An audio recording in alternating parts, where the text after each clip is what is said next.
Hello guys! Welcome sa ating mock test number 5. So sana natapos nyo na rin yung ating mock test 1 to 4 before kayo mag-proceed dito.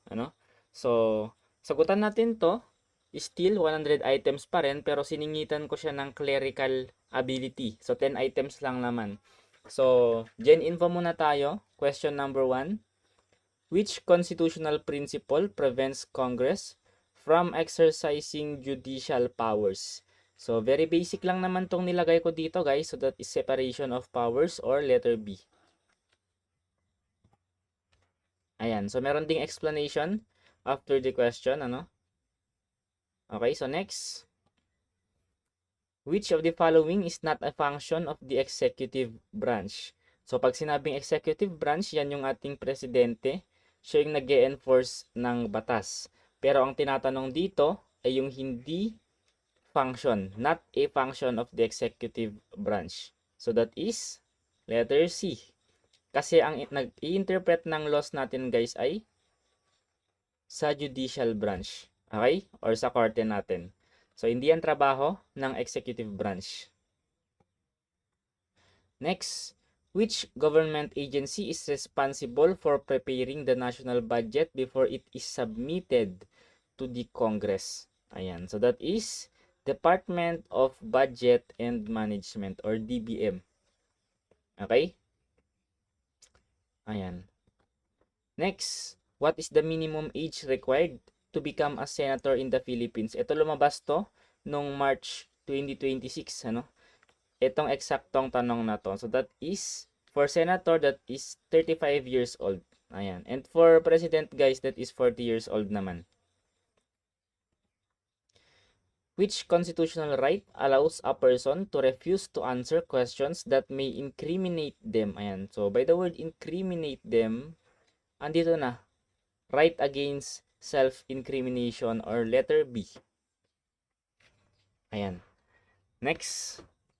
Which historical event marked the end of World War II in the Philippines? Ayan. So, end of World War II guys, that is liberation of Manila in 1945. Ayan. So, mark the defeat of Japanese forces in the capital and signaled the end of World War II in the Philippines. So, letter B. Number 7, very basic question. Which Philippine national symbol is officially recognized as the national tree? So, that is Narra. So, letter A. Okay? 8, which is the largest island in the Philippines? Ito, very basic lang rin. So, 3 major islands natin, Luzon, Visayas, and Mindanao. And ang pinakamalaki sa kanila ay si Luzon. Sunod si Mindanao, and then si Visayas. So, letter A. Which of the following best describes a constitutional commission? So, pag sinabing constitutional commission, ayan. So, meron siyang independent constitutional powers. Ayan. So, it exercises independent constitutional powers. So, letter B. Okay? Ayan. So, CSC guys ay isa sa constitutional commission. Okay, next. Which government office primarily represents the Republic of the Philippines before the Supreme Court? So, that is the Office of the Solicitor General or letter B. Okay. So, OSG or the Office of the Solicitor General serves as the principal law office and legal defender of the Philippine government. Okay, so next naman tayo guys, clerical ability naman tayo. So sinama ko na rin ito kasi maraming nagre-request na magte-take rin ng sub-pro, So kaya nilagay ko na lang din dito. So 10 items lang din ito, 11 to 20. So number 11 guys, which word is correctly spelled for accommodate? Ayan, so pag sinabing accommodate, letter C, dalawang beses, and dalawang beses rin na letter M. So letter B. Okay, it has 2 C's and 2 M's. Question number 12. Arrange the following alphabetically. So meron tayo ditong 4 na words and parang identical sila, Pero may pagkakaiba yan kasi iba-iba naman sila na word. Okay? So sa unang 4 na letters sila nagkakapareho yung bene. So paano nga ba mag-arrange? Siyempre dapat memorize mo yung ating alphabet. So i-arrange lang natin from A to Z. Okay? So mag-base na tayo sa mga next letters nila since wala naman tayong makita na difference sa first four letters nila. So sa mga susunod na tayo mag-base. Ito guys, napakadali lang, hindi ko na sila iisa-isahin. Okay? So very basic lang naman as long as memorize mo yung ating alphabet. Ayan no. So F muna, di ba? So itong benevolent, panghuli na natin yan. Yan, fourth na natin. Ibig sabihin, X na si choice A kasi 4 yung last niya, dapat number 2. Anong next dyan? Kung wala kang makitang difference nila, mag-proceed ka sa next letter. Itong tatlo na lang yung kino-compare natin, di ba? Pare-parehong I, wala tayong makita. So, next letter ulit. C, T, tsaka C. Siyempre, mauuna dyan si letter C, pero dalawa sila. So, ibig sabihin guys, itong letter T dito na next letter, si benefit, pang third na siya. Okay? And number 3 din. So, dapat pang third si number 3. Ayan. So, dapat ito. Tama na dapat tong si ano, di ba? Itong si choice B kasi pang third siya. Ayan. Pero double check natin. Baka nagkamali lang. Okay. So, i-compare natin si beneficial tsaka si beneficiary. Sinong mauuna sa kanila? Okay? Saan sila nagkaiba? Dito sa letter L tsaka dito sa letter R. So, mauuna guys si beneficial. So, ito yung first natin. And second naman natin ito. Ayan. So, first natin si number 1. Second natin si number 4. Bali ang arrangement guys, 1, 4, 3, 2. Ang kaso wala sa choices. Bakit kaya ganon? Tignan natin yung sagot. Okay, so letter C daw, 4, tapos naging 3. 4, tapos naging 3. Ayun, so I think nagkaroon ng ano dito, ng error dito sa paggawa natin ng tanong. Pero sige, ayusin na lang natin siya sa mismong mock exam ninyo. So sagot natin dito guys, siguro nagkapalit lang ito. Ayusin ko na lang sa questionnaire. So sagot natin dito ay letter B. Ayan, wag natin susundan itong sagot natin dito kasi mali to. Yan, alphabetically kasi andito. Ayan. Dapat sure na na 2 yung dulo. Tapos si benefit tsaka beneficial, dapat ang mauna diyan guys ay si beneficial. Kasi nga letter L mauuna sa letter R. So mauna si 1, 4, 3, 2. Okay? Ayan. So letter B guys, ayusin ko yan. Next, which filing order is correct? Ayan. So still guys, letter by letter pa rin, by alphabet. So pare-pareho silang cruise. So wala tayong magiging problema dyan. Sa pangalan lang tayo mag-base. Okay? Ana tsaka Ana, ibig sabihin either A or D na yung mauuna. Si Ben tsaka si Carl guys, pangatlo na si Ben, pang-apat na si Carl. So, sa letter A and letter D sila magkakaiba. So, dito naman sa pangalawang pangalan, si Ben na yung next kay Ana. Ayan, so that is letter or first and second naman dito. Ayan. So, bakit nga ba natin inarrange ng or dinifferentiate ng pa vertical instead of isa-isahin natin? Kasi nga pareho lang rin naman na makukuha. Okay? Either vertical or horizontal pa yan, still guys, ang mauuna pa rin dyan sa filing ay si letter A. Di ba? So, kahit anong solution pa yan. So, letter A. Ayan. When surnames are the same, arrange records according to the first name in alphabetical order. Ayan. So, pareho pa rin naman kasi meron naman siya sa sagot natin. Ayan. Which file should be placed third in alphabetical order? So, sino daw sa kanila yung pangatlo? Okay? So, mag-base tayo dito sa mga pangalan kasi nga pare-pareho naman sila ng apelido. Ano? So, ang mauuna dito, AND tsaka AND. Okay? So, either first or second na yan. Hindi na natin papakialaman yan kasi hindi naman yan yung hinahanap natin. So, dito na lang tayo mag-base kasi kailangan nating mahanapin yung third place. Okay? Yun yung importante kasi yun yung tinatanong. So, ANG pareho. hanggang angel pareho. Sa nagkapalit lang sila or nagkaiba lang sila sa last letter natin, which is letter A tsaka letter O. So, kung sinong mauuna dito sa dalawa, siya yung pang third place. Okay? So, obviously, that is letter A. So, third na tong si Angela. And syempre, fourth na rin si Angelo. So, letter C yung sagot natin, guys, kung yung pang third ang hinahanap. Ayan. So, medyo nagkamali na naman tayo dito. Pero I think, mali ng paggawa natin ng sagot. So, Andrea, Andrew, wala tayong pake dyan. Ayan. So, nagkapalit nga ito.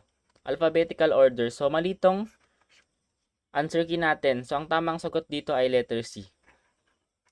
Okay? Ayan. So, i-correct natin, guys. Kasi obvious naman na mauuna yung Angela kaysa kay Angelo. Okay? So, next.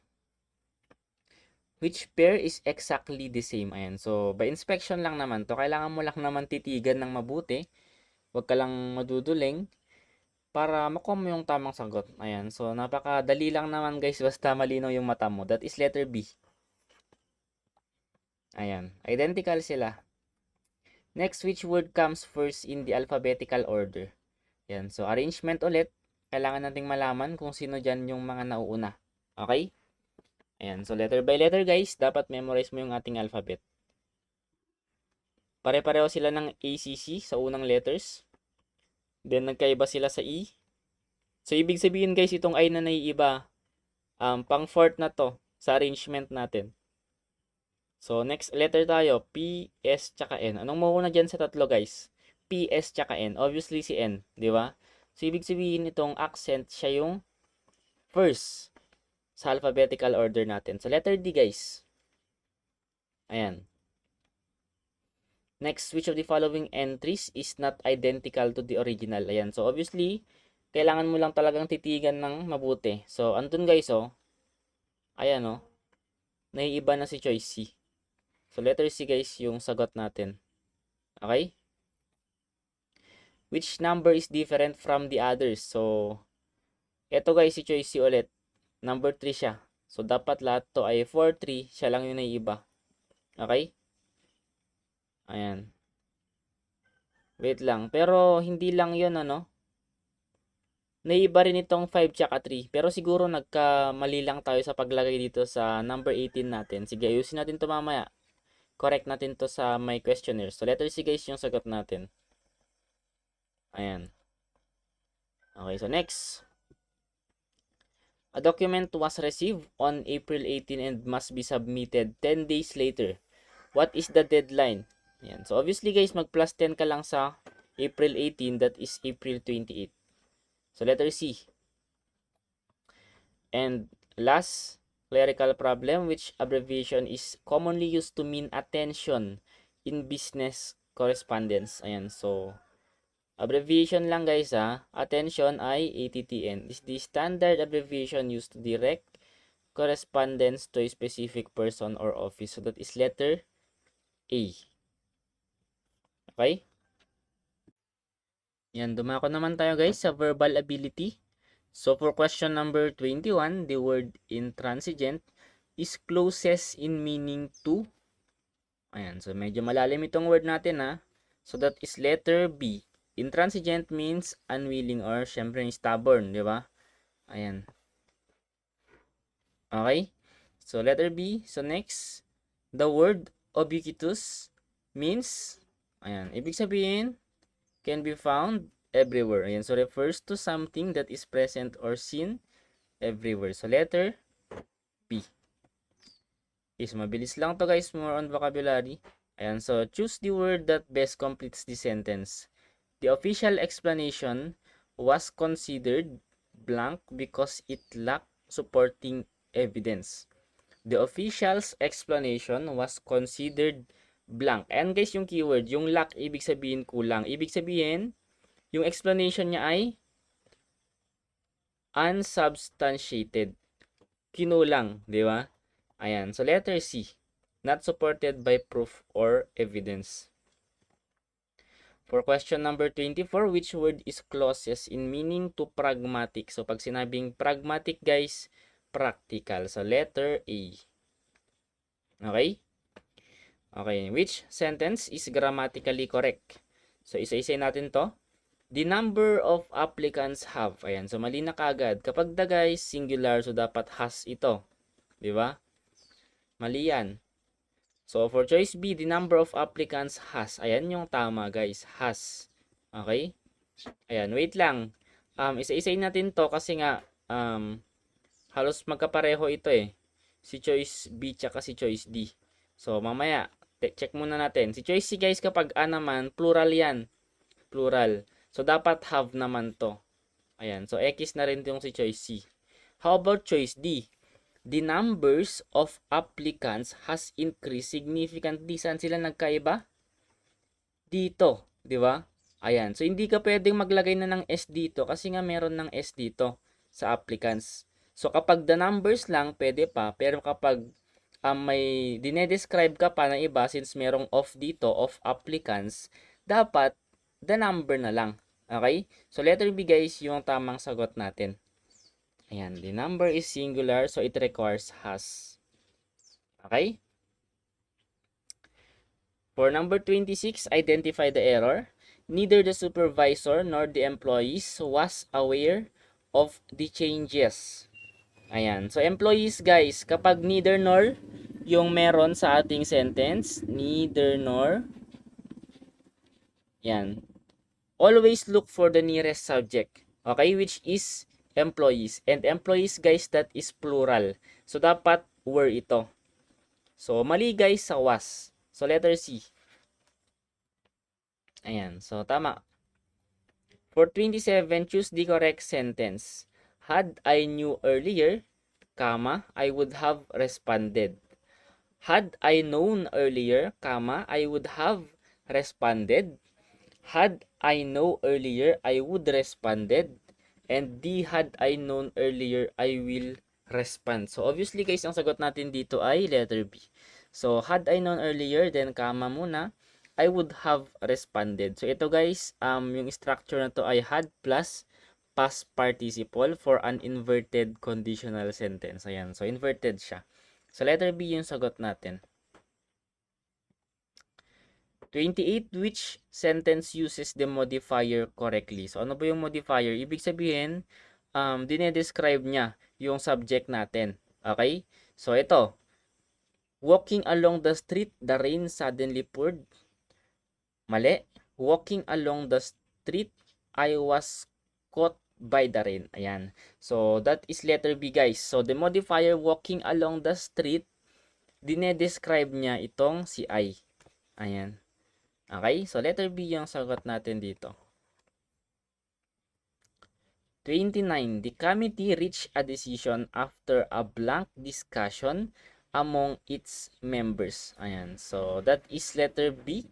Exhaustive means thorough and complete. So, letter B. Okay? Ayan. So, next. The witness gave a statement that was blank with previous records. Ayan. So, medyo mahirap ito ah. The witness gave a statement that was blank with previous records. Ayan. So, possible, halos lahat pwede. Inconsistent, compatible. Okay. So, dapat guys, kino-compare mo siya with the previous records, di ba? So, that is letter B. So, compatible siya dapat doon sa last na record natin. Ayan. So, siguro piliin na lang natin yung pinakamalapit dito. Kasi actually, lahat pwede eh. Kung sabihin natin unrelated with the previous record, pwede lang rin kasi hindi siya kompleto eh. Ayan. Pero positive naman yung kinuha nating word which is si compatible. Okay? So, letter B.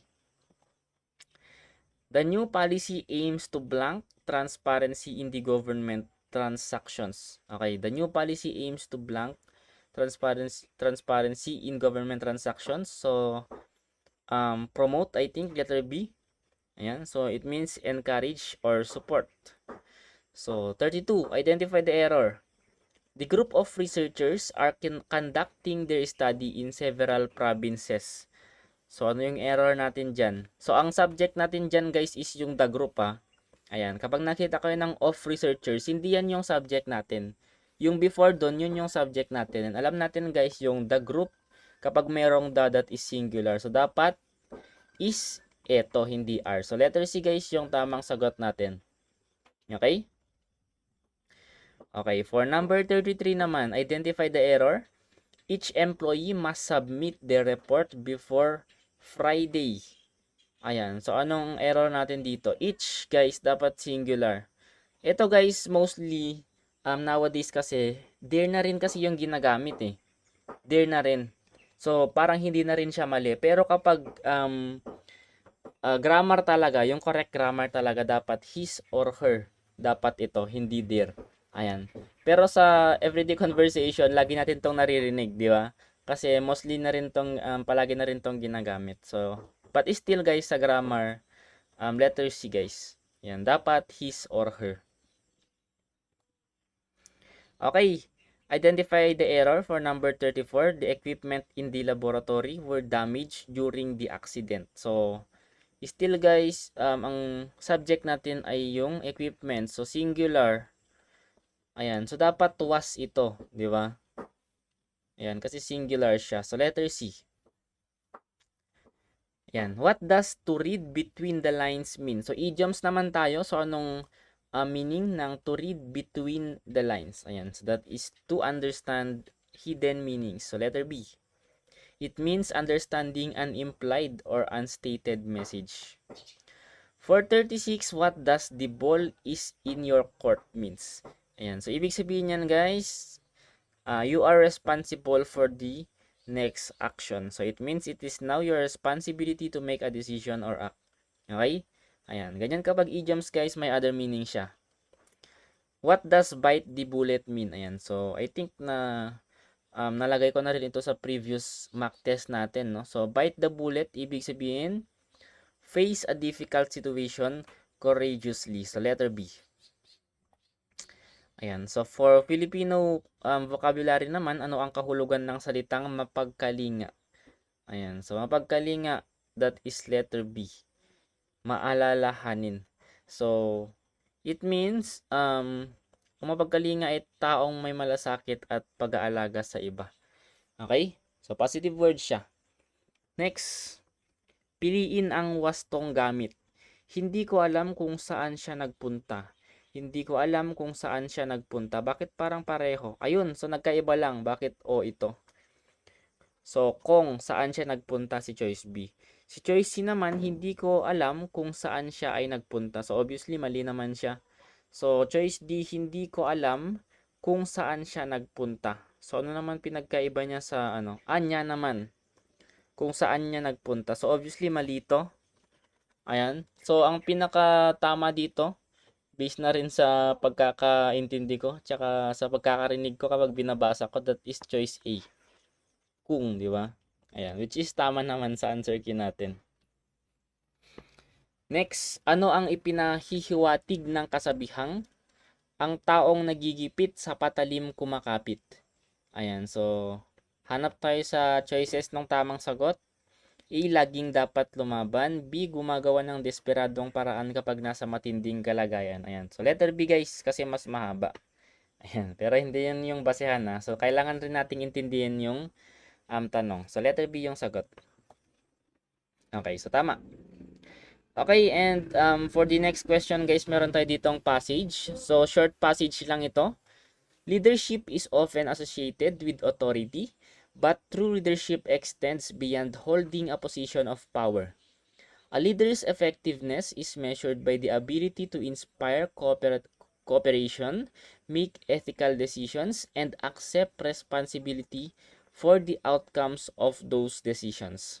While knowledge and skills are important, character determines how leaders use their influence. So, kailangan nating intindihin mabuti guys kapag passage siya. Reading comprehension nga ito eh.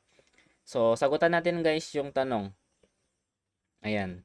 What is the main idea of the passage? Ayan. Kapag hindi natin naintindihan, pwede naman nating balikan. Basahin natin ulit. Ayan. So, that is letter B. True leadership involves responsibility, ethics, and ability to influence others positively. Okay? Ayan. So, for question number 42 naman guys, according to the passage, how is a leader's effectiveness measured? Ayan. So, that is by the ability to inspire cooperation and act responsibly. Yan, don't worry guys, nasa passage naman yan. Hindi naman mawawala yung sagot sa passage natin.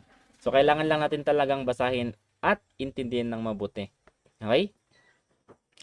The word extends in the passage is closest in meaning to.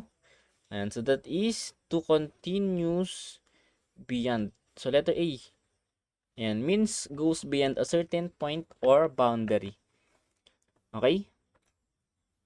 Which statement can be inferred from the passage? A. A person with authority is automatically a good leader. Mali. B. Character influences how a leader uses power. So, yes, pwede. Skills are necessary for leadership. Mali. And D. Leaders should avoid accountability. So, obviously guys, ang nag-iisang positive lang naman dyan ay si letter B. Okay. Next, what does the phrase holding a position of power suggest? Ayan. So, that is letter A. Having an official role or authority. Okay?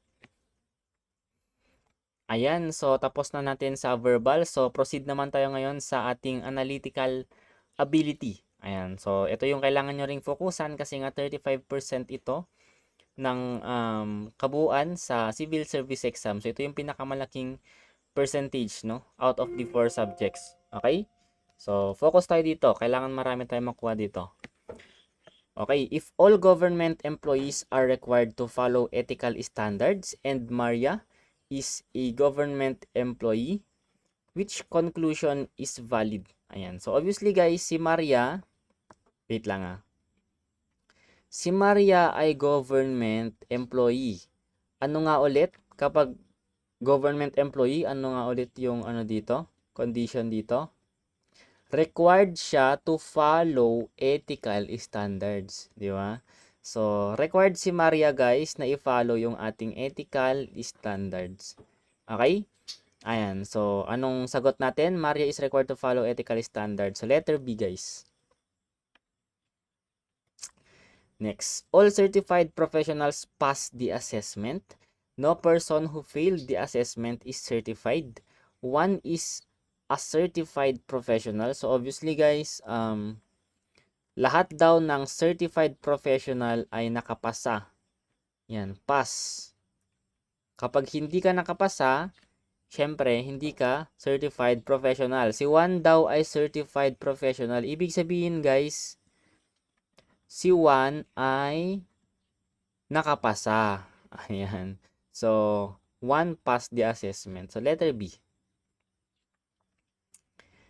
Next, no dishonest employee is trusted. Some managers are trusted. So, which statement is valid? So, wala daw dishonest na employee ang mapagkakatiwalaan. Some managers are trusted. Ayan. So, some managers are trusted. Parang ano lang, no? Syllogism lang kasi ginagawan rin natin ng Venn diagram. So, ano yung valid na statement dito? A, all managers are honest. So, mali na kagad. Kasi nga, some yung keyword. Some managers are not honest. Ayan. So, obviously guys, ito yung pasok. Si choice B. Kasi nga, hindi lahat ay mapagkakatiwalaan. Ibig sabihin guys, yung mga hindi mapagkakatiwalaan, sila yung dishonest. Okay? So, possible ganito guys yung Venn diagram niya. Ayan. Dishonest, cannot be trusted. Andito guys. Ayan. Andito si managers. Okay? So, may mga managers na hindi mapagkakatiwalaan. So, letter B. Ayan. Di makita yung explanation. Natatakpan ng ano natin, drawing natin. Find the next number. Ito guys, dapat kayang-kaya nyo na rin itong hanapan ng mabilisan. Ano? So, una, kailangan nyong tignan yung difference nila. Ayan, medyo malalaki guys yung mga agwat, no? So, ang gagawin natin, assume natin na geometric sequence. So, kailangan nating malaman yung multiples nila. Okay? So, 7 naging 14, that is nag-times 2 lang siya. 14 naging 28, nag-times 2 lang. Kahit tumigil ka na dun guys, sapat na yung dalawang data natin. Na-confirm na natin yun na times 2 lahat. Itong naging pattern natin. So, sa dulo guys, 112 times 2, that is 224. So, letter B. Ayan. So, next, find the missing number. So, 3 naging 8. Pwedeng nag-plus 5 lang siya, di ba? 8 naging 16, nag-plus 7. 15 naging 24, nag-plus 9. So, dito nag-plus 11 na lang rin siya. So, yung next dapat natin guys ay plus 13. So, 35 plus 13, that is 48. So, ayan. So, letter C, 48. Okay, next.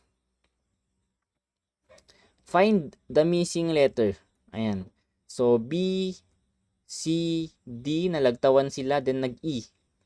F, G, H, before nag-I. So, tatlong letter naman yung nalalagtawan dito. Okay? I, J, K, L, M. So, apat na letter naman before nag-N. And dito sa N before nag-T.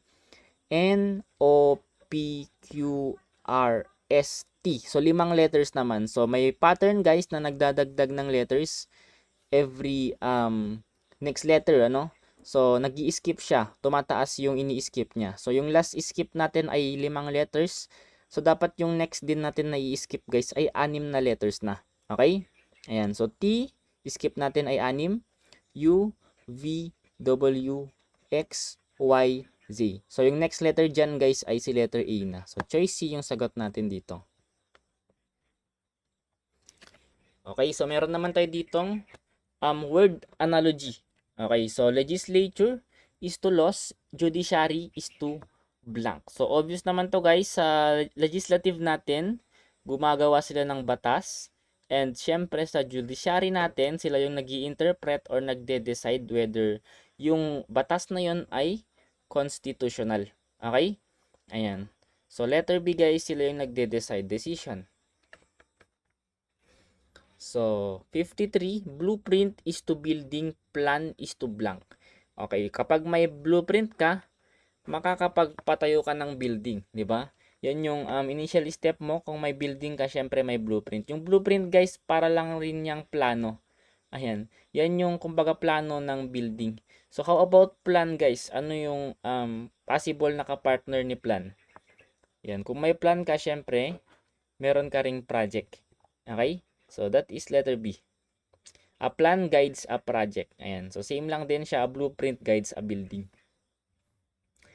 Okay, so ito, thermometer is to temperature, barometer is to blank. Ayan. So, measurement lang naman din ito, guys, no? Ang thermometer, ang mini-measure niya ay yung ating temperature. Ang barometer naman, ang mini-measure niya ay yung pressure. So, letter B.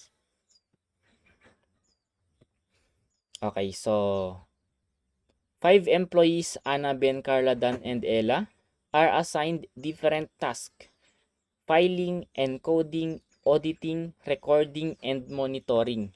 So, isulat lang natin guys, ilista natin isa-isa. Okay? So, Ana, Ben, Carla, Dan, Ella, and then, yung naka-assign sila sa kanila. So, magkakaiba sila, no? So, meron sa filing, meron sa encoding, meron sa auditing, meron sa recording, and syempre yung monitoring. So, mag-base lang tayo guys sa given statement para malaman natin kung saan sila naka-assign. Okay? Yan, dapat unique sila guys ha. Isa-isa lang sila dapat. So, Ana is not assigned filing or encoding. Filing or encoding, X na yan kay Ana. So, tatlo na lang yung pagpipilian ni Ana. Diba? Ben is assigned auditing. So, si Ben daw naka-assign na sa auditing. So, andito na siya. Diba? Ibig sabihin, X na rin tong ibang task sa kanya. Kasi nga isa lang dapat. Unique lang dapat. And syempre, hindi na rin nakukuha yan ni Ana, Carla, Dan, tsaka Ella. Kasi nakuha na ni Ben. Okay? Ayan. So, parang naglalaro ka lang ng ng Sudoku. Okay, so that is second statement, di ba? Ayan, yung pangatlo naman, Carla is assigned recording. So, si Carla naman nandito kay recording. So, ibig sabihin, X na rin tong mga ibang task sa kanya. And syempre, ito, X na rin. Kung mapapansin nyo guys, ang natira na lang na task kay Ana ay si monitoring. So, ibig sabihin, dyan na rin siya. And syempre, X na rin ito, monitoring sa mga ibang tao natin. Okay? Ang kaso, Ellen is not assigned in monitoring, which is obvious naman kasi nakuha na ni Ana. So, parang wala nang kwenta itong fourth statement natin, hindi natin nagamit. So, ito na yung naging problema natin. Kulang, 'di ba? Kulang itong statement. So, either done tsaka si kulang tong statement, guys. Ayan, possible kong dagdagan na lang sa ayan, mauna ko namang gagawin to. So, dadagdagan ko na lang, guys, sa actual exam ninyo, dadagdagan ko pa ng isang statement. Siguro, iibahin ko to. Ella is not assigned on filing na lang. Sige, ibahin ko na lang ito sa actual exam nyo. So, kung hindi filing si Ella, so X na kagad si filing. Ayan, ibig sabihin, ang natira na lang sa kanya ay si encoding. At si filing naman, guys, kay Dan. Ito na, guys, yung naging arrangement nila. So, kung ang tinatanong who is assigned on filing, that is si Dan na. Okay? Ayan, so letter C. Ayan, so ayusin ko yan, guys, sa actual exam nyo. So, next. Ayan. So, letter C rin naman yung sagot dito. So, 56. A rule states employees who submit incomplete requirements cannot proceed to the final evaluation. Which situation follows the rule? Ayan, so employees who submit incomplete requirements cannot proceed to the final evaluation. Kapag yung employee daw ay hindi nakapag-submit ng complete requirements, hindi siya tutuloy sa final evaluation. Okay. Mark submitted complete requirements and proceeded to evaluation. Okay, so tama naman, 'di ba? Nakapag-submit siya, kaya siya magpro-proceed to final evaluation. Choice B. Lisa submitted incomplete requirements but proceeded anyway. So mali ito, mali. Carlo failed evaluation despite complete requirements. Mali, mali rin. Ana completed evaluation without submitting, mas lalong mali yan kasi sinusunod natin yung rule, di ba? So choice A lang naman yung sumunod diyan. The rule states that only employees with complete requirements may proceed to the final evaluation. So letter A. Okay, statement ulit. The office introduced an online appointment system to reduce long waiting times.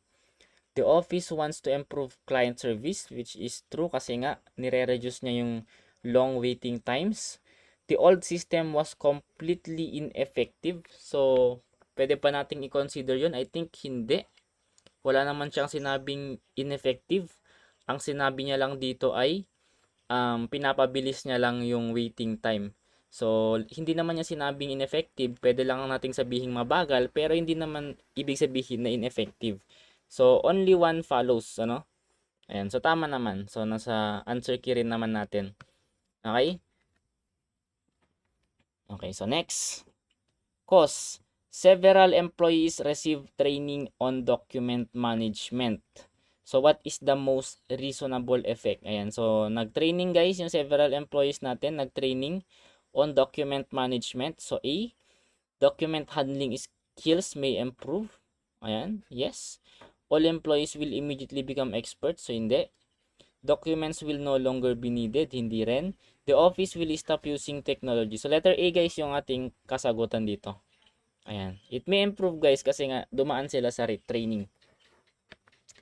Okay, so meron tayo ditong coding. If government is coded, ayan. So, i-code lang natin to. Government. Medyo mahaba itong letter natin. Ayan, so wrong spelling pa. Government. So, na-code siya as HPWFSONF.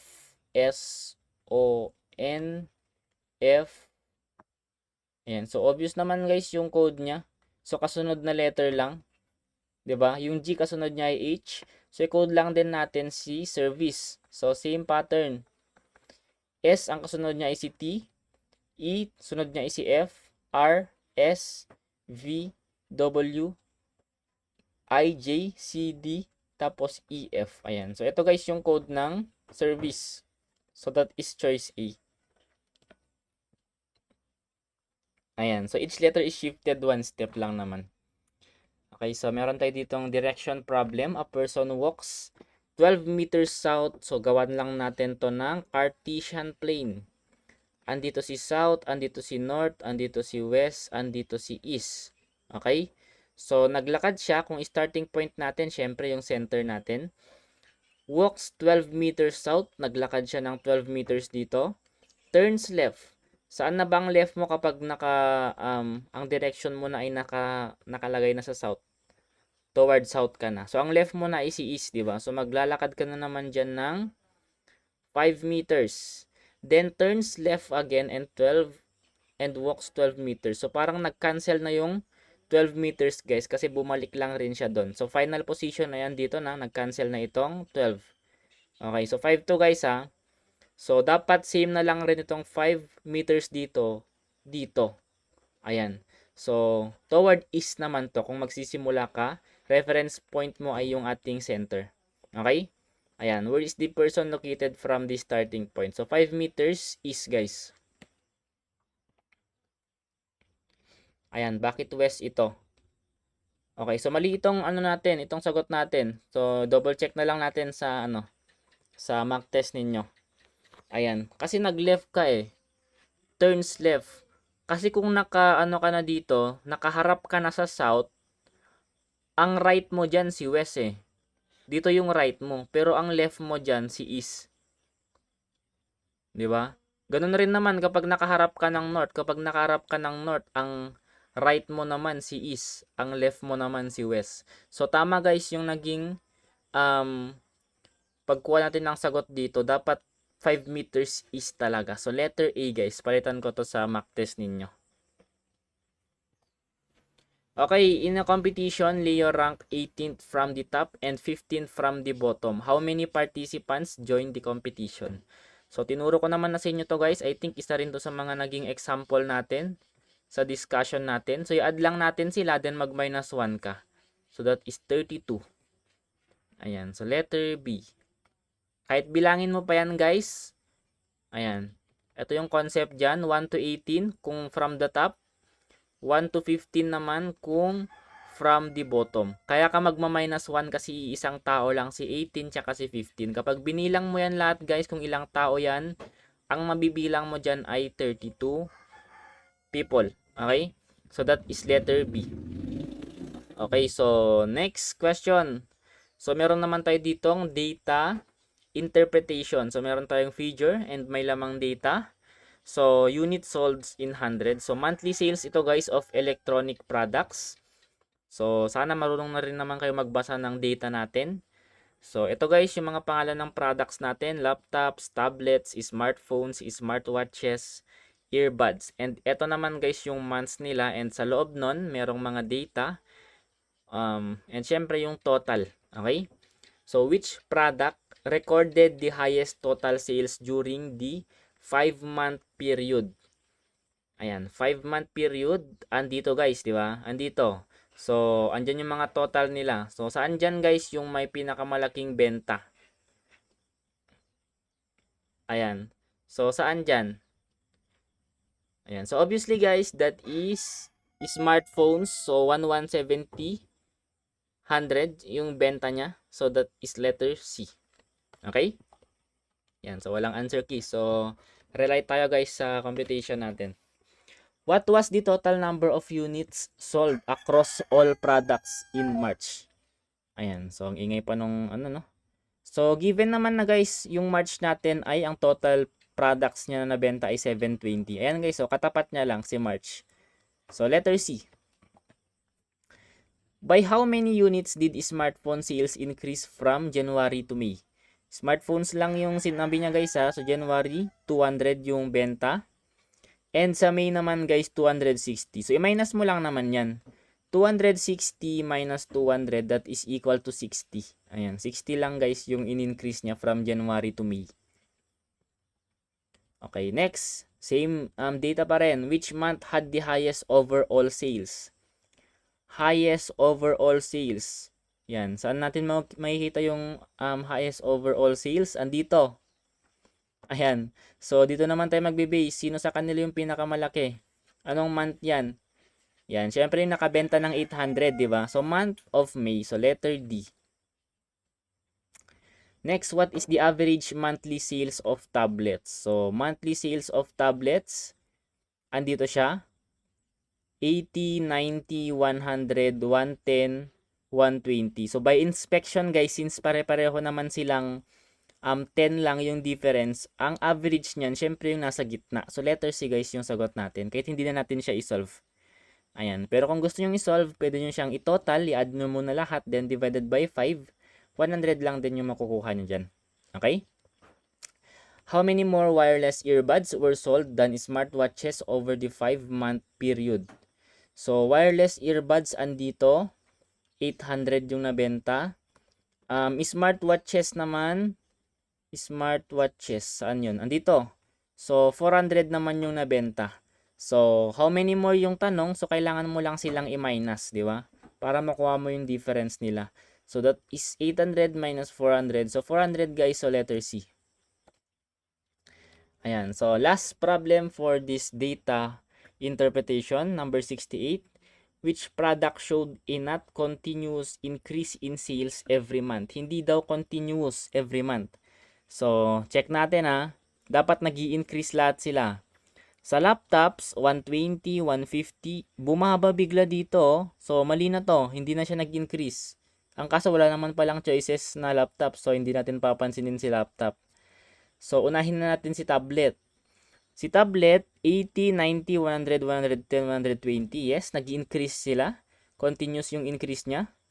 Ayan. So, not pala yung tanong. So, hindi pa rin to yung sagot. Nag-increase siya, so hindi na yan yung sagot. Okay? Kailangan nating mahanap yung hindi continuous yung increase niya. Smartphone. Si smartphone, 220, 200, 220, 250. Ayun guys, bigla siyang bumaba sa month of April. Naging 240 na lang from 250. So, ibig sabihin guys, kahit hindi na natin siya i-check lahat, si smartphone na yung sagot natin. Okay? Ayan. So, letter B. Ayan. So, meron rin tayo ditong abstract reasoning. So, paano natin to malalaman? So, kung ano yung next sa figure natin. So, dito guys, ang una kong napansin dito ay yung merong line sa gitna and merong bilog, di ba? Ayan, parang lollipop.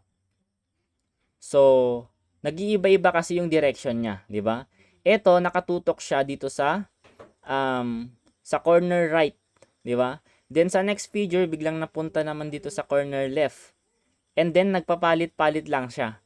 Right, left, right. Ibig sabihin guys, dapat yung next na natin dito, nakatutok naman na siya dito sa corner left. So, ang nag-iisa lang naman dyan guys, sa choices na nakatutok sa corner left natin ay si letter C. Okay? So, letter C yung sagot natin. Ayun. Next, abstract reasoning pa rin. Identify the figure that logically completes the series. So, ano mapapansin nyo dito guys? Ayan. So, base muna tayo dito sa first figure natin. So, black triangle sa third and fourth. White triangle. So, dapat dito guys. So, kung gray yan, dapat gray na rin dito. So, X na kagad si choice D kasi white yung andyan. Okay, so ano pang napansin natin? Yung triangle, di ba? So, from triangle, bigla siyang na-invert. So, nakatutok na siya sa baba. So, nagpapalit-palit lang siya or narorotate lang siya ng 180 degrees, di ba? Nakatutok sa taas, biglang nakatutok sa baba, nakatutok sa taas, nakatutok sa baba, nakatutok sa taas. Dapat guys, nakatutok na sa baba yung next figure natin. So, X na si choice B kasi nakatutok siya sa taas. Okay? So, A tsaka C na lang yung natitirang pagpilian natin. So, saan pa tayo pwedeng kumuha ng possible pattern? Sa mga bilog-bilog guys sa taas. Ayan. So, may black tsaka white na circle dyan. So, ano yung nagiging pattern? Ayan. Magkasunod guys, no? Magkapareho lang. Sa dalawang magkaparehong black na triangle, ganun lang rin yung pesto nila. Parehong nasa left yung dark circle natin.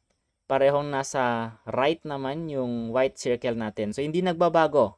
Same lang rin siya dito sa white na triangle natin. Hindi nagbago guys yung mga pwesto nila. Ayan. So, dapat same lang rin dapat dito guys. Kung black dyan sa left, white sa right, dapat black na rin sa left, white na rin sa right. Okay? So, ang sagot natin dito ay Ayan. So, bakit binilogan natin si choice B kanina? So, that is letter A. Ayan. So, tatlo guys yung pattern na nagamit natin doon. Okay? So, numerical naman na tayo ngayon guys. Tapos na natin yung ibang subject. So, 30 items itong numerical natin, ano? So, unahin na natin. Question number 71. If a number is increased by 20% and then decreased by 20%, the final value is 384. What was the original number? So, obviously guys, hindi mo pwede cancel yung increase tsaka decrease ha. Baka yung iba kinancel na. So, mali yun. So, let's say meron tayong original number dito. In-increase mo siya guys ng 20%. Di ba kapag nag-i-increase ka, kailangan mong i-add sa 100%? So, that is 1.2 or 120%. Di ba? Ayan. So, let's say 1.2 na lang to. And then, i-multiply ulit natin yon kasi nag-decrease pa tayo eh. Kapag nagdi-decrease naman tayo guys, kailangan nating i-minus sa 100%. So, 80% na lang yan. That is 0.8 kapag ginawang decimal. Di ba? So, pwede mong ilagay muna dito 0.8. Then, pwede mo siyang i-multiply guys ha. And then, dapat ang makuha nating final answer dyan ay 384. So, kailangan nating malaman guys yung value ni n. So, para mas madali, i-multiply na muna natin si 0.8 kay 1.2. Ayan. So, 0.8 times 1.2. 2 times 8, 16. Carry 1, 1. Okay. Then, 1 times 0.8. So, 8, 0. So, 6, 9, 0. Ilang decimal place? 1, 2. Dalawa. So, 0.96. Ngayon, i-rewrite natin to. 0.96 n is equal to 384. I-divide lang natin to guys. 0.96. I-divide lang rin natin dito. Both sides. Cancel na yan. N na lang yung matitira. Okay? So, ito medyo mahirap pa yung mag-divide dito. Pero para mas madali guys, gawin na lang natin siyang whole number. I-move natin to. Gawin natin siyang whole number. So, 1, 2. Dalawa yung move mo. Dalawa lang rin yung idadagdag mong 0 sa taas. So, parang 38400 divided by 96 na lang, di ba? Mas madali na siya kasi wala na siyang decimal. So, 384 divided by 96, that is 4. 4 times 6, 24. Carry 2. 4 times 9, 36 plus 2, 38. Ayun, sakto-sakto kagad, oh. Then, may naiwang dalawang 0. Dagdag mo na lang dun. So, 400 guys yung tamang sagot natin. Kahit i-double check mo guys yung 400, increase mo ng 20. Then after nun, decrease mo ng 20. Ang final value na makukuha mo dyan ay 384. Okay? Ayan. So, bakit letter C yung sagot natin dito? So, I think mali na naman itong sagot natin dito. So, palitan ko to sa ating mock test. So, letter A guys. Okay? Next, what is the smallest number that must be added to 875 to make it divisible by 9? Di ba ang rule dyan guys, yung digit kailangan mong i-add and then kailangan divisible siya kay 9 para masabi mong divisible siya kay 9, di ba? So kapag in-add natin yan, 8 plus 7 plus 5, that is 20. Ilan yung kailangan mong ma-add sa 20 para maging divisible by 9? Di ba? That is 9, 18, 27, di ba? Para maging divisible kay 9. So kailangan mo mag plus 7. Ayan. So 27. Di ba? So, ang kailangan mong i-add dyan, guys, ay 7. So, 875, pag nag-plus 7 ka dyan, magiging 882. Etong 882, guys, I'm very sure divisible na siya kay 9. Ayan. Pwede nyong i-double check yan. Ayan. Para ma-check nyo kung tama. Okay?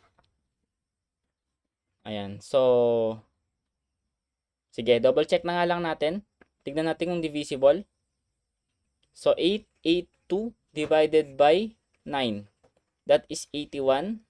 So, 81, 72 divided by 9, that is 8. Ayan guys, so divisible na, di ba? So, smallest number natin na pwedeng i-add ay si 7. Ayan, but 8 na naman to. So, I think nagkapalit lang doon sa choices natin or sa answer key sa 71. Nagkapalit lang sila. Kaya ganun. Okay, so a number has exactly 3 prime factors, 2, 3, and 5. If each factor is used twice, what is the number?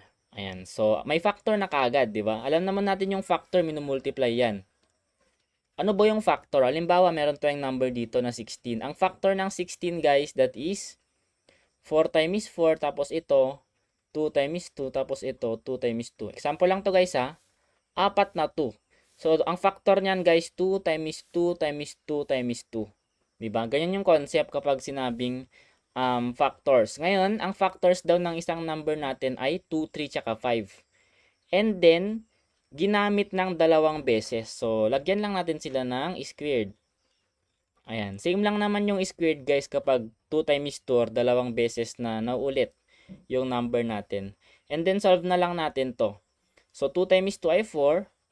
3 times 2 ay 9. 5 times 2 ay 25. Ayan. So, magsusolve tayo, ano? 9 times 4, that is 36. And then, times 25. Medyo mahirap pa yung ginawa nating solution. Dapat inuna na natin si ano. Ito guys, mas madali. Ito muna. Unahin na natin to. 25 times 4, 100. And then, i-multiply mo na lang kay 9. Yan, di ba? Mas madaling solution.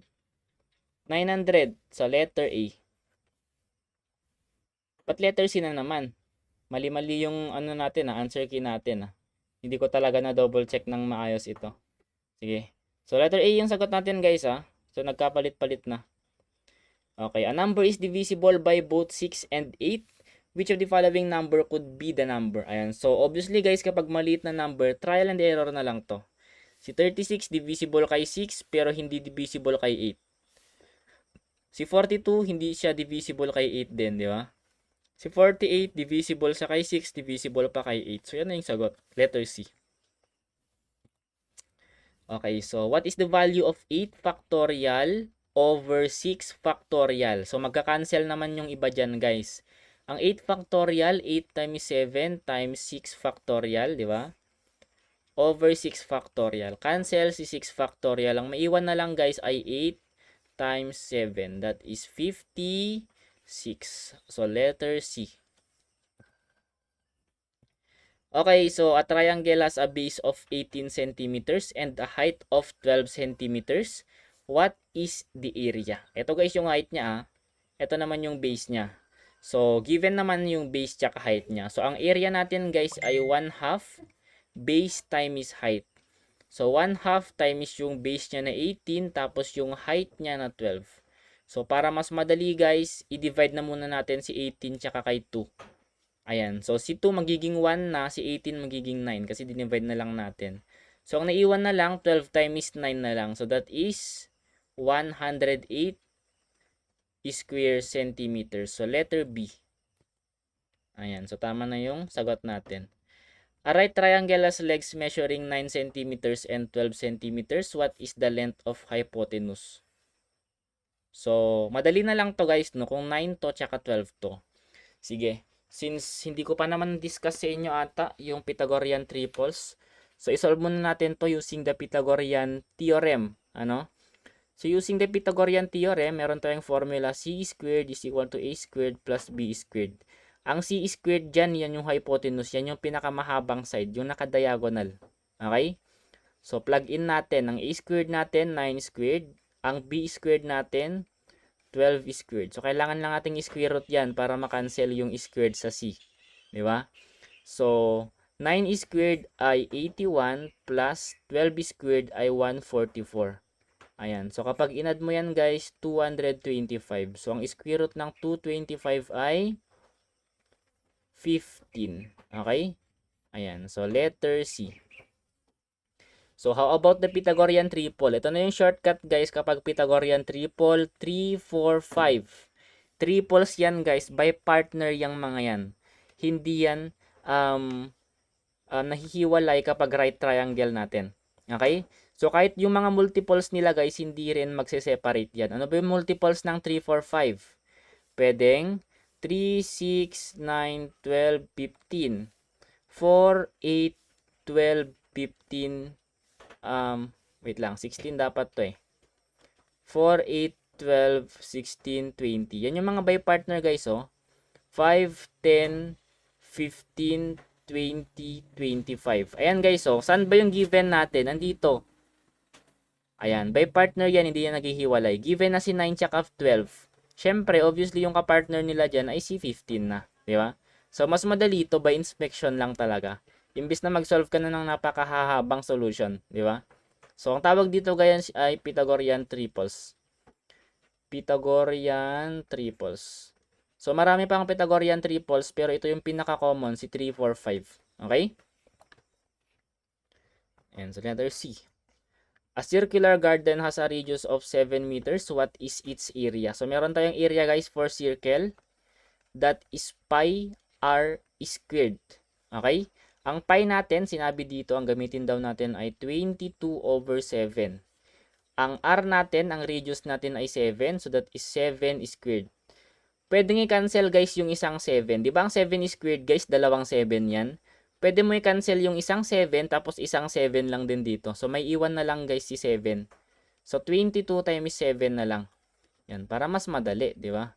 22 times 7, 14 carry 1, 14, 15. So 154 guys, yung sagot natin. So letter B. Okay. The area of a rectangle is 192 cm squared. If its length is 16 centimeters, what is the width of the rectangle? Di ba yung rectangle natin, merong length tsaka width yan? Length yung mahaba, width yung mas maiksi. Di ba? Kung given na yung area niya, so meron tayong formula na area is equal to length times width. Given yung area na 192. Given din yung length na 16, ang hinahanap na lang si width. Ayan, so baliktad yung W natin. Paano makukuha yung width? So basically, kailangan mo lang naman siyang i-divide. 16 on both sides. Makancel si 16, width na lang yung matitira. Okay? So 192 divided by 16, that is 12 centimeters. So letter B. Ayan. For number 80, a square has a diagonal length of 14 square root of 2 centimeters. What is the length of each side of the square? Kung meron tayong square guys, pare-pareho ng side ng mga yan, di ba? So, ang diagonal guys andito. Ayan. So, paano makuha yung formula ng diagonal ng square? So, syempre guys, galing lang rin yan sa Pythagorean theorem. Kasi kung mapapansin nyo, right triangle lang din yan, di ba? So, kung merong S yan, tsaka S yan, yung andito guys, ang hypotenuse niya, kapag ginamitan mo ng Pythagorean theorem ay S square root of 2. Pwede nyo yung isolve guys using the Pythagorean theorem. S square root of 2. So, kung S square root of 2 yan, para makuha mo yung side niya, kasi ang hinahanap yung side eh. Ibig sabihin, kunin mo na lang yung andito. 'Di ba? Yung nasa harap. Kasi yan na yung side eh. S na yan eh.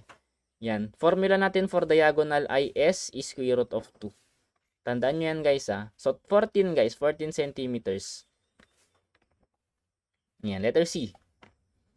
Okay, 81. A rectangular garden has a length that is 5 meters longer than its width.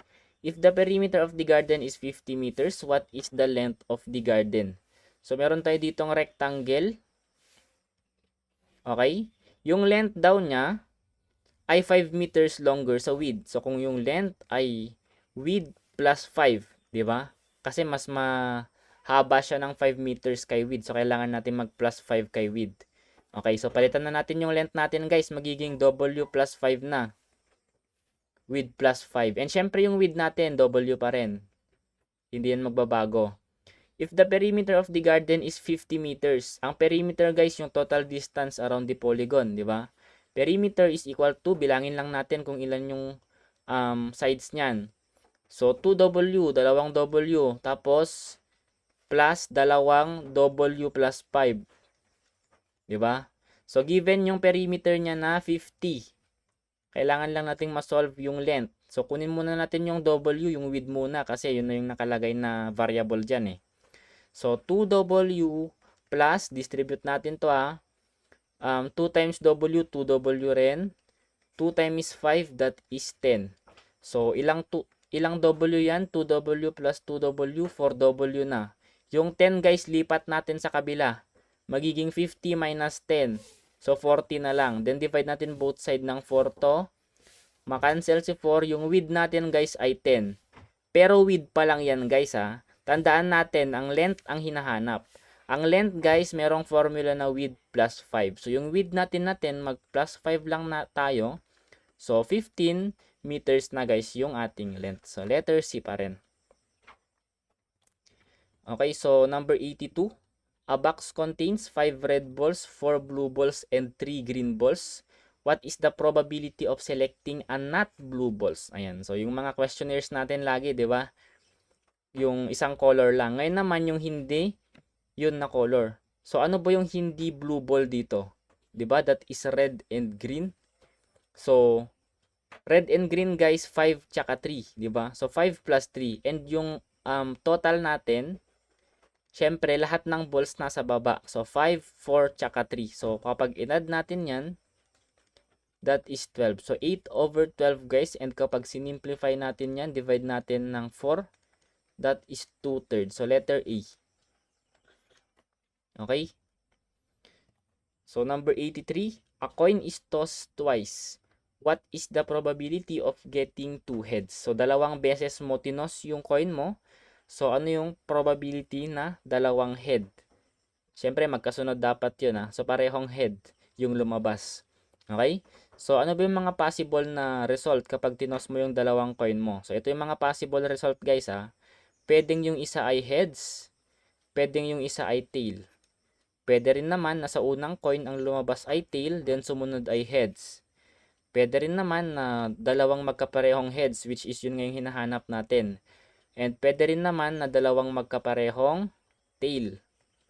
Ayan, yan yung mga possibility guys kapag tinos mo ng dalawang beses yung coin mo. Okay? So, ang hinahanap ay yung getting 2 heads. Ito, dapat dalawa. So, ilan yan? Ilan yung probability niyan? Isa lang, di ba?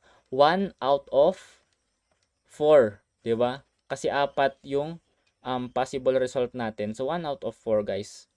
Yan. Kasi tandaan natin ang probability that is favorable outcome over total possible outcome. Di ba? So, yung total guys, yung lahat ng possible results, and yung favorable outcome, yung pwedeng lumabas lang. Okay? Yan. So, letter C. For number 84, the scores of 5 students are 78, 82, 90, 85, and 95. So, what is the average score? Okay, so, i-add lang natin to lahat. So, average is equal to, so, i-add lang muna natin 78 plus 82 plus 90 plus 85 plus 95. Ayan. So, medyo mahirap kasing by inspection lang. Kaya, focus tayo dun sa solution nyo talaga. Ayan. So, 10, 20, carry 2. 10, 19, wait lang, medyo mahirap to 9, 18, 27, plus 8, 35, plus 8, so 43. Di ba? So, 430, divide pa natin yan ng 5. Okay? Kasi 5 silang, numbers natin. So, divide natin to ng 5. So, 40 divided by 5, that is 8. Bring down 30 divided by 5, that is 6. So, final answer natin guys ay 86 or letter C. Okay? Ayan. So, for number 85, find the median of the following numbers. Kapag median guys, kailangan muna nating i-arrange before tayo mag-decide kung ano yung middle term natin. Diba? So, 8, 12, 10, 15, 18, 20, 25. Yan yung na-arrange na. 7 silang lahat. So, ang middle term natin guys, syempre yung nasa gitna. So, letter B, 15.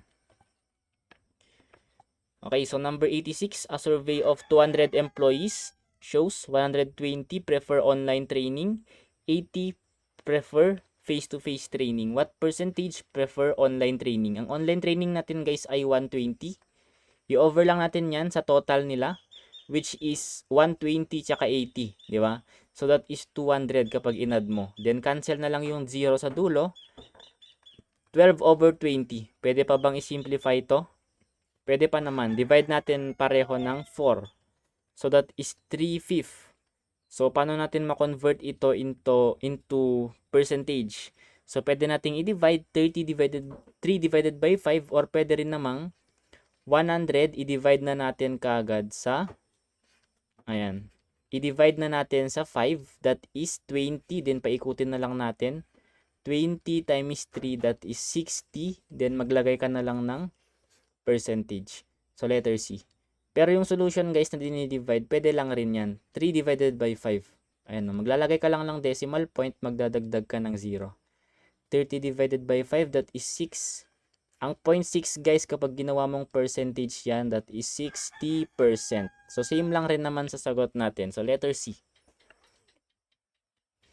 Okay, so 87, a government employee's salary increased from 28,000 to 31,500. So what is the percentage increase? So meron tayong formula guys for percentage increase. That is the difference over old value. So ang difference natin guys, syempre minus mo lang. 31,500 minus 28,000. Okay? Over yung old value natin, ang old value natin si 28,000. Ayan.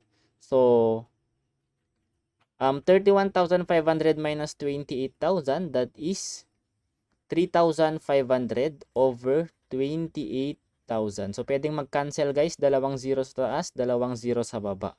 So 35 over 280 na lang. Ayan. So pwede pa natin itong i-simplify, pero siguro para mas mabilis, i-ano na lang natin, i-divide na lang natin siya ng diretso. 35 divided by 280. So maglalagay na kagad tayo ng decimal point, magdadagdag ng 0. Okay? So that is 1. 1 times 280, so 280. Pag pinag-minus natin yan, that is 70. So pwede tayong magdagdag ng another 0 dito. Okay? So 700 divided by 280. So hindi ko ma-mental to. 56. Ayan. So I think 2. 2 times 280. So that is 4 or 560. And then minus lang natin siya ulit. Okay? So that is 140. Ano? So maglagay pa tayo ng another 0 and 1, 4 divided by 280, that is 5. So 0 na to. Okay? So yung 0.125 pwede i-convert yan into percentage. Mag-move ka lang ng dalawang beses. So 12.5%. So letter B yung sagot natin dito. For question number 88, a product originally cost 4,500 pesos. It is discounted by 20%. What is the new price? Ayan. So kapag 20% guys yung kinukuha mo sa number, i-divide mo na lang yan ng 5. Kasi nga, ang 20% equivalent siya sa 1/5. Di ba? So i-divide na lang natin to ng 5. That is 900. Di ba? Yan yung discount mo. Ang hinahanap kasi dito yung new price. So, kailangan mong i-minus 4, 5, i-minus mo yung discount mo na 900. So, final answer natin dito guys ay 36. So, letter C. Okay, for number 89, a person invested 15,000 pesos at 6% simple interest per year. How much interest will be earned after 4 years? So, meron tayong formula na ipin. So, principal natin na 15,000, 6% interest or 0.06, and yung number of years natin na 4. So, para mas madali, yung mga non-zero na lang yung kunin natin na i-multiply. So, that is 360. Ayan, or 36. So, that is letter C. Okay, so next. What is the total amount after investing 20,000 pesos at 5% simple interest for 3 years? So, ganun pa rin guys, ipin pa rin naman. Ayan, para mas madalian ka, pwede mong kunin na lang yung mga non-zero. Si 2, si 3, tsaka si 5 na lang. So, pwede yan. Okay. So, 2 times 3 times 5. Okay. So, that is 6, di ba? Or, kapag i-base natin sa mga given natin dito, dagdagan na lang natin sila ng 3 0 para maging 6,000. Ngayon, yan yung interest natin. Ang hinahanap kasi yung total amount. Kapag total amount yung hinahanap, kailangan mong i-add yung principal doon kay interest. Okay? So, ang principal natin ay 20,000, di ba? I-plus natin yung interest na 6,000. So, dapat sagot natin dito guys ay 26,000. Ang kaso, wala sa choices. So, saan tayo possible na nagkamali? Ayun, nagkamali tayo dito sa pag-add, sa pag-multiply. So, dapat 3 to. 2 times 3 times 5, that is 30. Di ba? Kaya 3,000. So, mag-add lang tayo dito ng 3,000. So, final answer natin guys ay 23,000. So, letter C pa rin. Okay? Ayan, but letter B yung sagot dito. So, mali to guys. Palitan ko na lang. So, letter C yung tamang sagot. Okay? Ayan, so, next. A sum of money becomes 12,100 after 1 year with a 10% compound interest rate. What was the original amount? Okay. So, since 1 year lang naman, so 'di ba ang formula natin for compound interest, that is ganyan. So, since 1 year lang naman, medyo madali lang 'to, 'di ba? Kasi 1 lang 'yan. So, hindi ka na mahirapan mag-multiply pa kasi yung exponent mo naman ay 1. Ngayon, kailangan mo na lang siyang ilagay or i-plug in sa mga variables natin dito. So, 12,000 daw guys yung result after 1 year. Ibig sabihin yan na yung future amount niya. Hindi yan present amount future amount yan. Yan na yung nakapag-invest na siya ng after 1 year. So, meron na siyang kinita, 'di ba? So, ang principal naman yung original amount or present amount naman na yung hinahanap. So, 1 plus yung 10% guys, that is 0.1. Okay? So, 12,100 is equal to P times 1.1. I-divide lang natin both side ng 1.1 ito.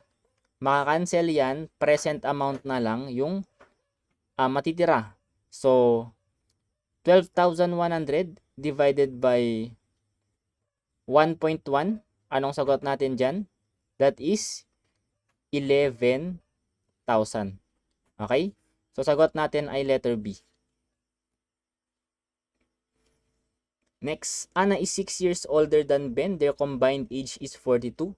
How old is Ben? Ito, napaka-obvious lang naman. So, sige, gawan pa rin natin to ng solution. So, pwede na lang trial and error or pwede na lang by inspection. Pero, para mas maganda, gawan natin ng algebraic solution. Okay? So, let's say si Anna ay x. X plus 6. And then si Ben ay x. Ayan. So, Ben, Ana. Kasi si Ana mas matanda ng 6 years kay Ben. So, kailangan nating mag-plus 6 kay Ben. So, combined age guys, ibig sabihin, kailangan nating i-plus ito. Itong dalawang age nila. Ang total daw ay 42. Okay? So, x plus x, that is 2x. Yung 6 dyan, pwedeng ilipat sa kabila, magiging 42 minus 6 na. Diba? So, that is 36. Divide natin both side ng 2. Ayan. So, that is 18, guys. Ang age ni Ben ay 18. So, letter C. Yan. But B yung andito. Yan. Double check natin, guys, by inspection, ha. Kapag 18 si Ben, syempre, plus 6 si Ana. Si Ana naman, 24 na kasi nag-plus 6 ka. Kapag inad mo yan, 42 yung makukuha mo. So, tama, guys. Mali na naman itong answer key natin. So, choice C yung tamang sagot. Okay, so a father is 3 times as old as his son. After 10 years, the father will be twice the son's age. How old is the son now? So, mag-represent muna tayo ng variables. Si father ay x, si son ay y. Gawan natin ng equation per condition. Okay? So, a father is 3 times. So, a father na variable x ay 3 times daw kay son. So, 3 times y kasi nga y si son. Diba? First equation natin yan, ha? After 10 years, ibig sabihin future yan. So, mag-plus 10 tayo sa mga variables natin. So, x plus 10 is equal to the father will be twice.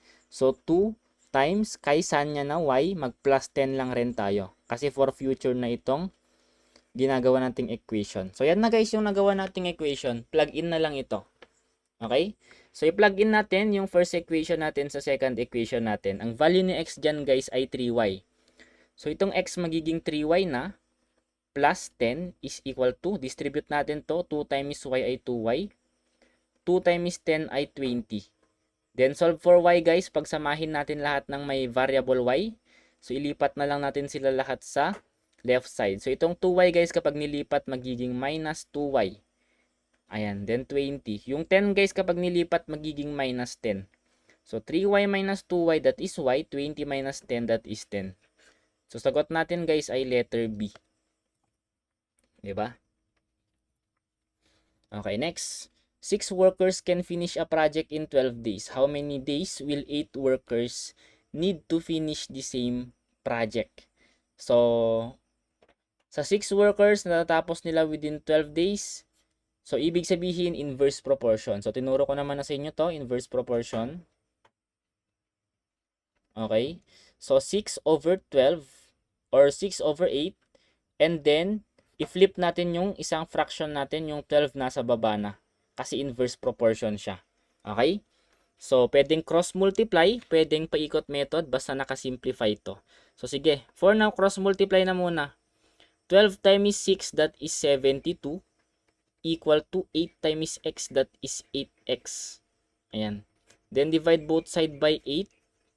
Makancel si 8x na lang yung matitira. 72 divided by 8, guys, that is 9. So, 9 days na lang. Diba? Mas mabilis na kasi mas marami na sila eh. Okay, so basic algebra guys. So sana nakuha nyo na naman na ito.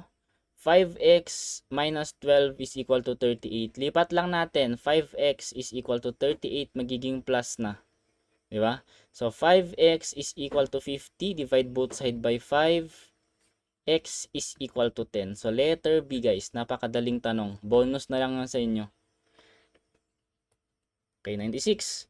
A car travels 360 kilometers in 5 hours. What is its average speed? So, still guys, dalawa lang naman yung given. Kaya yung average speed, i-treat lang natin siya as yung normal speed lang. So, S is equal to distance over time. So, 360 over 5 lang siya. That is 90 kilometers per hour. Okay? So, that is letter D. Ayan. So, mali na naman si choices. Letter D yan guys 360 divided by 5 lang naman. Ayan. Wait lang. So tama pala, wait lang. Tayo yung nagkamali ng pag-divide. So 360 divided by 5, 7, 35, 10. So tayo yung nagkamali guys. So mini-mental kasi natin eh. Ayan. So 72 yung tamang sagot. 72 kilometers per hour. Okay? So, letter B. 97. A bus travels 80 kilometers per hour. How far will it travel in 3 hours and 30 minutes?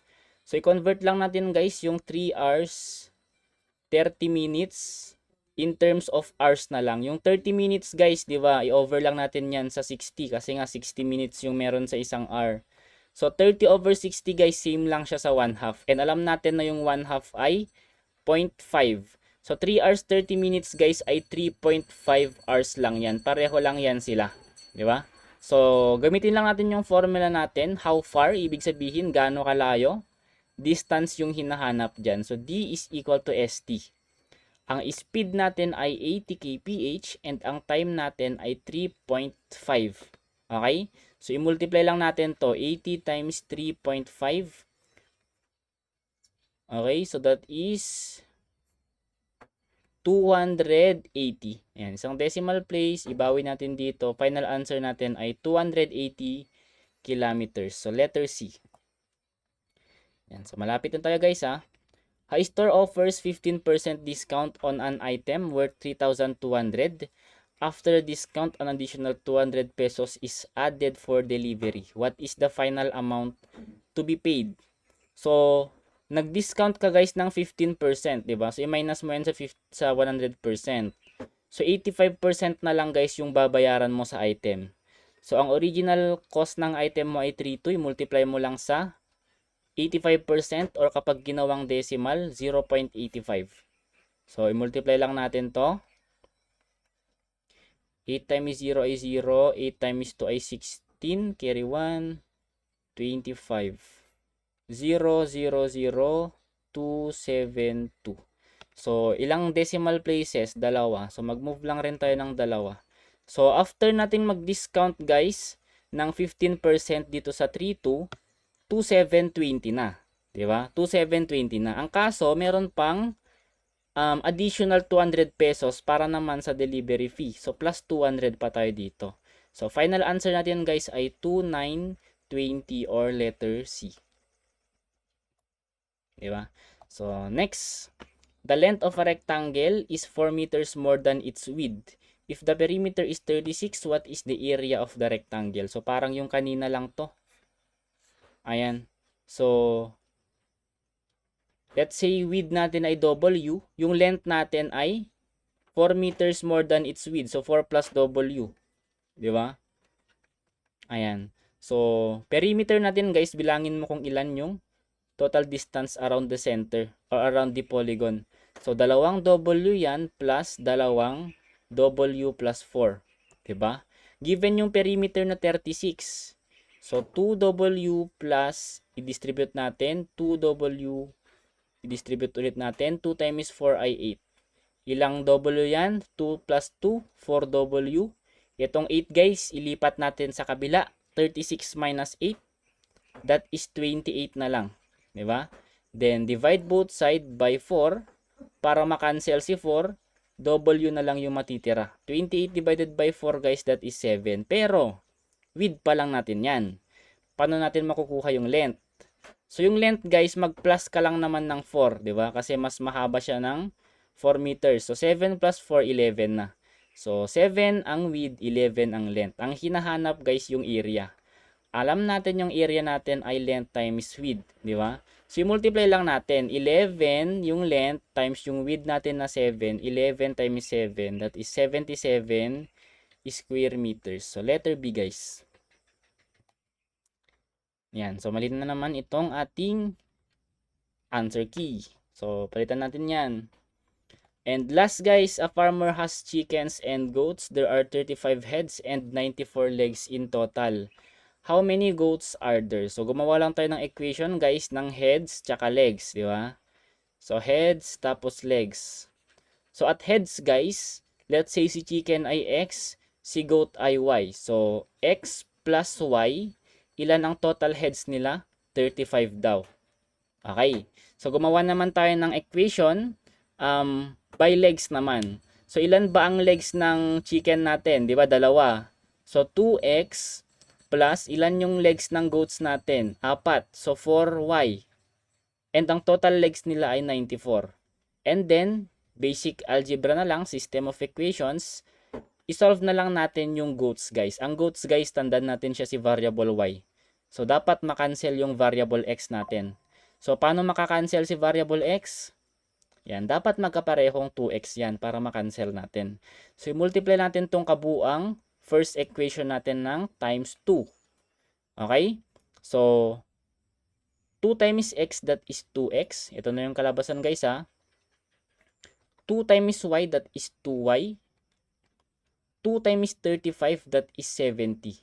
Okay, then copy natin tong second equation natin. 2x plus 4y is equal to 94. Then, pwede na lang natin siyang i-minus. Bakit i-minus natin? Para 2x minus 2x, makakancel na yan kasi 0 na yan. Okay? 2 minus 4, negative 2y. Di ba? 70 minus 94. So, nagkapalit sila. Pwede mo lang baliktarin yan. 94 minus 70, that is 24. Pero since nagkapalit, negative 24 yung sagot. So, simplify pa natin to. I-divide natin both side ng negative 2. Siyempre, makancel na si negative 2 dyan. Y na lang yung matitira. Makancel na rin si negative signs dito since pareho silang negative. 24 divided by 2, that is 12. So, ang goats natin guys ay 12. Diba? So, yun. Natapos na natin yung 100 item mock test number 5 ninyo. No? So, medyo mahaba rin yun. So, sana marami kayong nakuha and nakapasa kayo. Umabot sa 80% yung total scores ninyo. Okay? So ito guys, mock test natin ay free for all ito. And syempre sa mga enrollees natin, meron rin kayong mock test na exclusive lang rin sa inyo. So abangan nyo yan guys. Ayan. So yun lang guys. Salamat sa panonood. And congrats na kagad and good luck sa paparating na examination. So yun lang guys. Thank you.